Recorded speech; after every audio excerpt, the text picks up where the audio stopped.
Hello दोस्तों, आशा करती हूँ आप सब लोग स्वस्थ हैं, ठीक हैं और खुश हैं। तो आज का टॉपिक है हमारा वर्ब्स। हम लोग सब वर्ब्स जानते हैं कि एक्शन वर्ड्स होता है, पर वर्ब सिर्फ एक्शन वर्ड्स ही नहीं होता है, वो कभी-कभी कंडीशन और स्टेट ऑफ बीइंग इम्प्लाई करने के लिए भी यूज किया जाता है। मतलब कि अवस्था या स्थिति दिखाने के लिए भी हम वर्ब्स यूज करते हैं। तो जो वर्ड्स हम अवस्था व स्थिति दिखाने के लिए या फीलिंग्स इमोशंस दिखाने के लिए यूज करते हैं उसे कहते हैं स्टैटिव वर्ब्स। दो ट्रस्ट, नो, ये सब है स्टैटिव वर्ब्स। फिर आता है जो वर्ड्स एक्शन वर्ड्स है, जो मूवमेंट दिखाते हैं, वो है डायनामिक वर्ब्स, जैसे कि प्ले, वर्क। कभी कभी एक वर्ब हम स्टैटिक की तरह भी यूज कर सकते हैं और डायनामिक की तरह भी यूज कर सकते हैं। जैसे कि he is nice to everyone, मतलब वो सभी के साथ अच्छा व्यवहार करता है, वो एक अच्छा आदमी है। इसीलिए तो यहाँ पर इज एक स्टैटिक वर्ब है। He is being nice to everyone to get a promotion, मतलब वो सिर्फ अच्छे होने का दिखावा कर रहा है ताकि उसे एक प्रमोशन मिल जाए। यहाँ पर क्योंकि वो दिखावा कर रहा है, इसलिए इज यहाँ पर एक डायनामिक वर्ब है।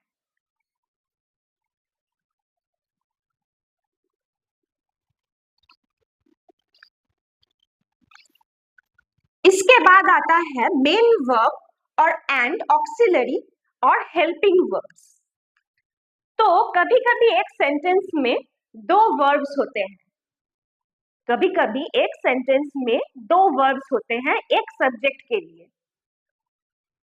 तो जो वर्ब मूड, टेंस और वॉइस के ऊपर डिपेंड करके चेंज होता है उसे कहते हैं हेल्पिंग वर्ब्स।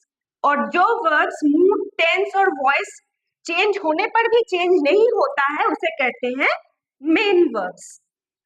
जैसे कि शी इज डांसिंग टुडे, यहाँ पर टुडे मतलब वो आज नाच रही है। इज यहाँ पर एक ऑक्सिलरी वर्ब है और डांसिंग यहाँ पर एक मेन वर्ब है, क्योंकि देखो शी वॉज डांसिंग यस्टरडे। अब ये बोल रहे हैं कि कल वो नाच रही थी, यहाँ पर was ऑक्सिलरी वर्ब है। टेंस चेंज हो गया है, is was हो गया है, पर डांसिंग डांसिंग ही रह गया है, मेन वर्ब सेम रह गया है, ऑक्सिलरी वर्ब चेंज हो गया है। तो ऑक्सिलरी वर्ब होता है जो वो होता है जो वर्ब मूड, वॉइस और टेंस चेंज होने पर चेंज होता है, और मेन वर्ब वो वर्ब है जो मूड, वॉइस और टेंस चेंज होने पर भी चेंज नहीं होता है। नेक्स्ट है मोडल ऑक्सिलरी वर्ब्स, या फिर शॉर्ट में हम जिसे कहते हैं मोडल्स। क्या क्या मोडल है? मोडल ऑक्सिलरी वर्ब्स एक तरह के ऑक्सिलरी वर्ब्स है। क्या क्या है? Can, could, may, might, should, would, must और टू। ये हमें क्या दिखाते हैं? सामर्थ्य दिखाते हैं, सामर्थ्य समझाने के लिए या फिर संभावना समझाने के लिए या फिर जरूरत समझाने के लिए हम ये सब वर्ब्स यूज करते हैं, ये मॉडल वर्ब्स यूज करते हैं। कैन और कुड हम कब यूज करते हैं? सामर्थ्य समझाने के लिए। मे और माइट हम कब यूज करते हैं? संभावना समझाने के लिए। शुड, वुड, मस्ट और टू कब यूज करते हैं? जरूरत समझाने के लिए।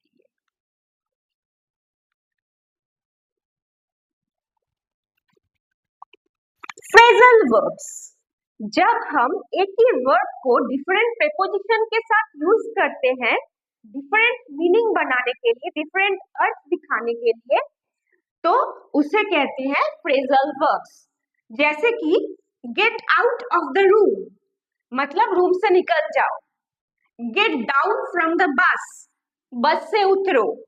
गेट अप फ्रॉम बेड, तकिए से उठो, get on with your life, जीवन में आगे बढ़ो, get along with your parents, अपने माँ बाप के साथ मना लो, get in the car, car के अंदर आओ, बैठो।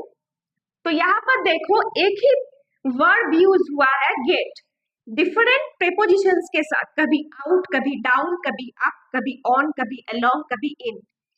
तो जब डिफरेंट प्रेपोजिशन यूज होता है एक ही वर्ब के साथ तो मीनिंग कंप्लीटली चेंज हो जा रहा है, मतलब पूरा चेंज हो जा रहा है। इसे ही कहते हैं फ्रेजल वर्ब्स।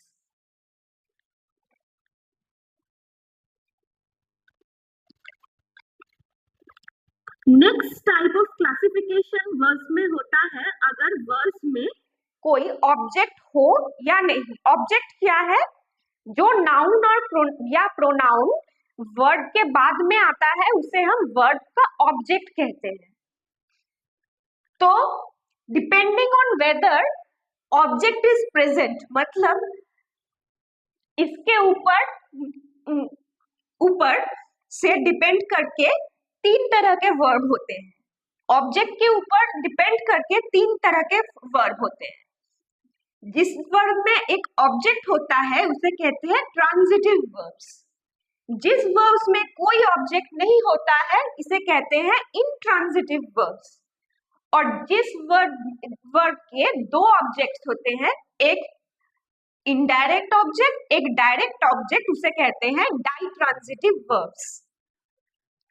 तो ट्रांजिटिव वर्ब्स का एक एग्जांपल है, the boys are playing football. Football क्या है? एक नाउन या प्रोनाउन है जो ये वर्ड के बाद में आता है। वर्ड का ऑब्जेक्ट है ये फुटबॉल, तो ये प्लेइंग है एक transitive verb. The boys are playing, ये भी एक कंप्लीट सेंटेंस है पर यहाँ पर कोई ऑब्जेक्ट नहीं है, इसीलिए यहाँ पर प्लेइंग है एक इंट्रांजिटिव वर्ब। और ditransitive verb, she gave me a flower, यहाँ पर दो ऑब्जेक्ट है, मी और a flower. A flower direct object है और मी इनडायरेक्ट ऑब्जेक्ट है, इसीलिए गेव यहाँ पर एक डाइट्रांजिटिव वर्ब हुआ।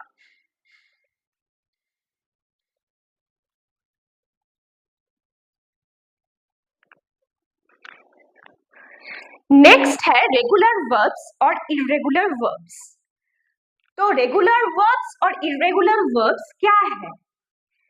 हम सभी जानते हैं कि वर्ब्स के तीन फॉर्म होते हैं, एक प्रेजेंट फॉर्म, एक पास्ट फॉर्म और एक पार्टिसिपल फॉर्म।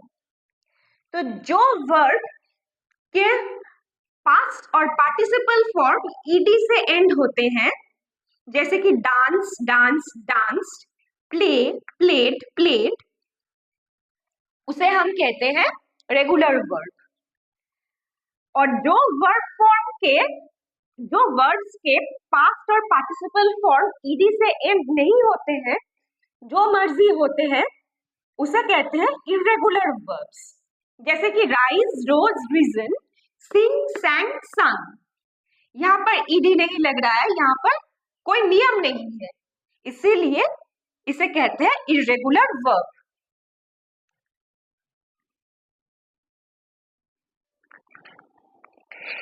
कुछ वर्ड्स हैं जो वर्ब्स के जैसे दिखते तो हैं पर काम किसी और पार्ट ऑफ स्पीच का करते हैं, जैसे कि इन्फिनिटिव्स, जेरंड्स और पार्टिसिपल्स। इन्फिनिटिव्स क्या है? इन्फिनिटिव्स एक वर्ब के जैसा दिखता है पर काम करता है एक नाउन का सेंटेंस में, जैसे कि आई लाइक टू डांस। यहाँ पर लाइक एक वर्ब है, टू डांस एक नाउन का काम कर रहा है, इसीलिए क्योंकि इसके पहले एक टू लगा हुआ है और यहाँ पर कोई आईएनजी नहीं है, इसीलिए ये इंफिनिटिव है। आई लाइक डांसिंग, यहाँ पर वर्ब लाइक है और डांसिंग एक जेरंड है। डांसिंग यहाँ पर कोई टू नहीं है और इसके पीछे एक आईएनजी लगा हुआ है, इसीलिए ये एक जेरंड हुआ। नेक्स्ट है पार्टिसिपल्स।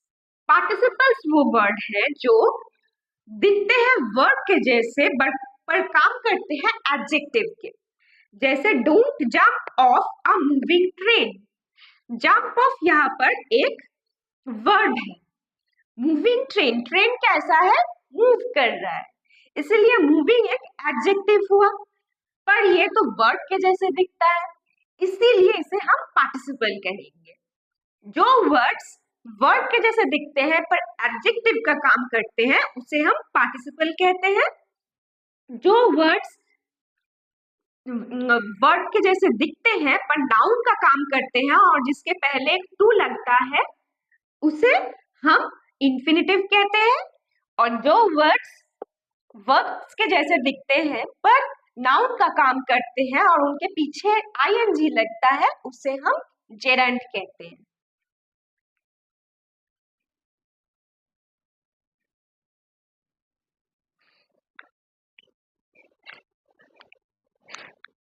आशा करती हूँ आप लोगों को सब कुछ समझ में आया होगा।